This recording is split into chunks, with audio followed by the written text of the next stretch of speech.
Քննարկվել է Գեղարքունիքի մարզի 2017-2025 թվականների տարածքային զարգացման ռազմավարության նախագիծը։ Մարզասեր պատանիները մասնակցել են Գեղարքունյաց ձմեռ միջոցառմանը։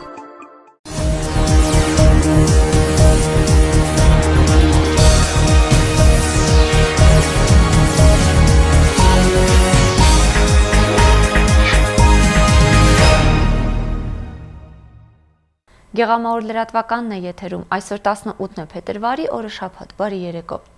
Գեղարքունիքի մարզպետարանի աշխատանքային խմբի, Եվրոպական միության խորհրդատվական խմբի, քաղաքային և գյուղական խոշոր համայնքների ղեկավարների, հասարակական կազմակերպությունների և զանգվածային լրատվության միջոցների մասնակցությամբ Գեղարքունիքի մարզպետարանում քննարկվել է Գեղարքունիքի մարզի 2017-2025 թվականների տարածքային զարգացման ռազմավարության նախագիծը։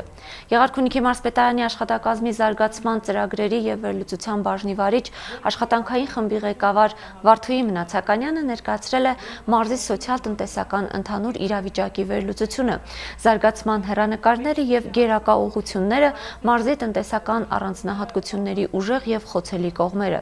Որպես ուժեղ կողմ են դիտարկվել քաղցրահամ ջրի, հանքահումքային պաշարների, այլընտրանքային էներգետիկայի արտադրության, գյուղատնտեսական հարուստ ռեսուրսների, զբոսաշրջության հնարավորությունները, թույլ կողմ, ցրտաշունչ կլիման, թույլ զարգացած ենթակառուցվածքները, արտագաղթի ծավալները, գործազրկությունը։ Մարզի զարգացման գերակա նպատակներ են համարվել մրցունակության բարձրացումը, տարածքներում բարձր կենսամակարդակի ապահովումը, տարածքային զարգացման կարողությունների զարգացումը, գերակա ուղղություններ, գյուղատնտեսության արդիականացումը, Սևանա լճի էկոհամակարգի պահպանումը, վերականգնվող էներգետիկայի արտադրության կազմակերպումն ու տուրիզմի զարգացումը, շեշտը դնելով հատկապես գյուղական տուրիզմի զարգացման վրա։ Արդեն նախագիծը պատրաստ է,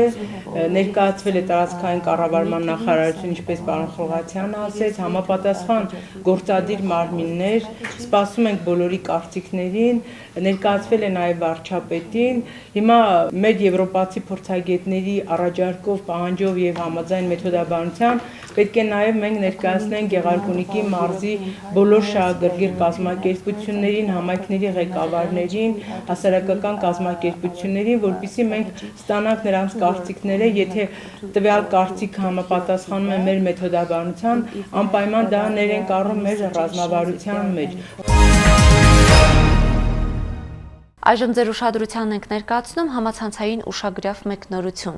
Չինական Հենան նահանգի երկաթուղային կայարանում ռոբոտ Պարեկ է հայտնվել, դառնալով իր տեսակի մեջ առաջին ռոբոտը, որը պարեկային ծառայություն է իրականացնելու չինաստանի կայարաններում, հայտնում է China News Service-ը։ Հաղորդվում է, որ ռոբոտ ոստիկանն իր ծառայությունն իրականացնում է Չժենշոու քաղաքի արագընթաց գնացքների կայարանում։ Այն կարող է պարեկություն իրականացնել առանց մարդու օգնության, սկանավորել և ճանաչել ուղևորների դեմքերը։ Ռոբոտը կարող է նաև պատասխանել ուղևորների հարցերին, նաև նախազգուշացնել հրդեհի վտանգի մասին։ Նշվում է, որ շաբաթվա ընթացքում ռոբոտը կաշխատի թեստային ռեժիմով, ինչից հետո հերթապահություն կիրականացնի մշտական հիմունքով։ Գիշերային ժամերին գործակալության հրապարակած լուսանկարներում երևում է, որ սև-սպիտակ ռոբոտի բարձրությունը մարդկային հասակից ցածր է, տեղաշարժվում է անիվների օգնությամբ, իսկ դրա վրա տեղակայված են բազմաթիվ զգայակներ։ Նշենք, որ 2016 թվականի սեպտեմբերի վերջին չինական Չշենշեն քաղաքի օդանավակայանի տերմինալներից մեկում ծառայություն է անցել անբոտ ռոբոտը։ Սպորտով զբաղվելը նպաստում է դպրոցահասակների և երիտասարդների առողջության ամրապնդմանն ու գեղեցիկ կազմվածք ունենալուն, հիշեցնում են ոլորտի վարպետները, իսկ ձմռան ամիսներին անցկացվող ֆիզիկական վարժություններն ու տարբեր մարզաձևերն ավելի են կոփում դրանցով զբաղվողներին։ Այս նկատառումներով Գավառի համար 2 միջնակարգ դպրոցում անցկացվել է Գեղարքունյաց ձմեռ միջոցառումը։ Ձմեռային հետաքրքիր խաղեր, մրցակցություն, կենսուրախ պատանիներ ու աղջիկներ։ Այս ամենը մեկտեղվել էր Գավառի ավտոդպրոցի բակում Գեղարքունյաց ձմեռ միջոցառման շրջանակներում։ Այն կազմակերպել էր Գավառի համար 2 միջնակարգ դպրոցը, World Vision Հայաստան Գավառի տարածքային ծրագրի աջակցությամբ։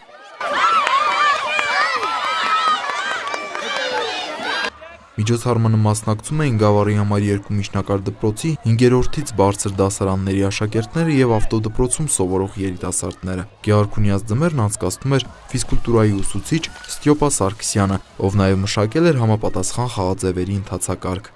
Հիմնականում երեխաների մոտ սերմանել առողջ ապրելակերպի գաղափարը հիմնականում նպատակն է մասնակցությունը։ Միջոցառումը անցավ շատ կազմակերպված։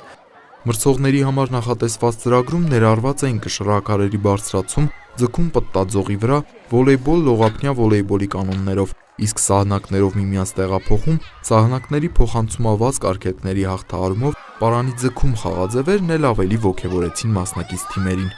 Ամեն ինչ շատ դուր է գալիս, պարտքերով վազելը, սահնակով քաշելը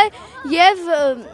միասնականությունը։ Ինձ ամեն ինչ դուր եկավ գիլ բարձրացնելը։ Մենք նաեւ հաղթել ենք պարանը քաշելու մրցույթին։ Մեր ֆիզկուլտուրայի դասընթացները կազմակերպում են շատ հետաքրքիր, միշտ տեղի են ունենում այսպիսի հետաքրքիր խաղեր, որոնցից են օրինակ պարան քաշոցին, պարկով վազքը, սահնակներով քշելը։ Գեղարքունյաց ձմեռ խորագրով միջոցառումն ամփոփվեց խորհրդանշական խարույկով։ Հաղթողները World Vision Հայաստան գավառի տարածքային ծրագրի կողմից խրախուսվեցին։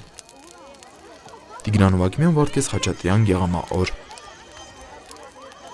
Գեղամաօր լրատվականի այս թողարկման համար նախատեսել էինք այսքանը, ես ձեզ հրաժեշտ եմ տալիս եւ մաղթում հաճելի հանգստյան օր։